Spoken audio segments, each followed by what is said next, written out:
રાજકોટના અગ્નિકાંડમાં જાણીતા વેપારી જીતેન્દ્ર સારગઠિયાએ એવું જણાવ્યું છે, એવી ચર્ચામાં આવી છે વાત કે તેમને મોટા માથાઓ એટલે કે રાજકીય નેતાઓ અને અધિકારીઓના નામ લીધા છે।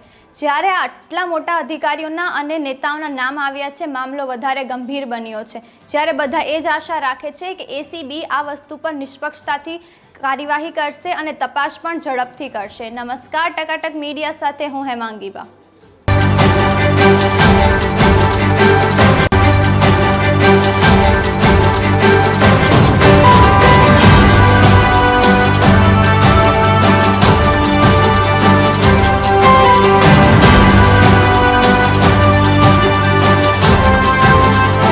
ટીપીઓમાં સાગઠિયા અને સહિતના અધિકારીઓ છેલ્લા ઘણા વર્ષોથી કામ કરી રહ્યા છે। બિલ્ડિંગમાં આવેલા મંજૂરી આપવી કે ના આપવી, બિલ્ડિંગના કામ કાયદેસર છે કે નહીં, તેને નોટિસ આપવી કે ના આપવી, આ કામગીરીમાં તે ઘણા વર્ષોથી કામ કરી રહ્યા છે। ત્યારે ઇતિહાસમાં પહેલીવાર ટીઆરપી ગેમ ઝોનના મામલે એની ધરપકડ કરી છે। પોલીસની પૂછતાછમાં પોતાના બચાવમાં સારગઠિયાએ મોટા માથાઓના નામ લીધા છે। ચોંકાવનારી વાત તો એ છે કે જ્યારે સારગઠિયાની જમીનો, બધી જ મિલકતો જપ્ત કરી લેવામાં આવી છે, પણ હવે સત્તાવાર રીતે કોઈ જ વસ્તુઓની જાહેરાત કરવામાં આવી નથી એસીબી દ્વારા।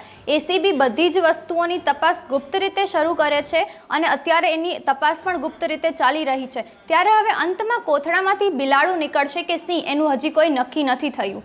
સાથે જ એક વસ્તુ એ પણ છે કે જ્યારે છેલ્લા 2 વર્ષથી ટીઆરપી ગેમ ઝોન ચાલી રહ્યું છે રાજકોટમાં, ત્યારે ભાજપના નેતાઓને, કાર્યકર્તાઓને કાનોકાન ખબર કેમ નથી કે જ્યારે ટીપીઓ અને બધા જ અધિકારીઓએ બધી જ વસ્તુઓનું વહીવટ બારેથી કર્યું છે। જ્યારે નેતાઓને અધિકાર છે કે ગમે એ બિલ્ડિંગ પર નોટિસ આપી શકે છે, પૂછતાછ કરી શકે છે, ત્યારે 2 વર્ષ સુધી કોઈ જ એક્શન ના લીધો, કોઈએ કેમ કોઈ કમ્પ્લેન ના કરી? કામ રાખવું છે કે નહીં, બાંધકામ બિનકાયદેસર છે કે કાયદેસર છે, આ બધી જ વસ્તુઓનો અધિકાર ટીપીઓના અધિકારીઓને આપ્યો છે, પણ એ લોકો નિર્ણયો લેતા નથી।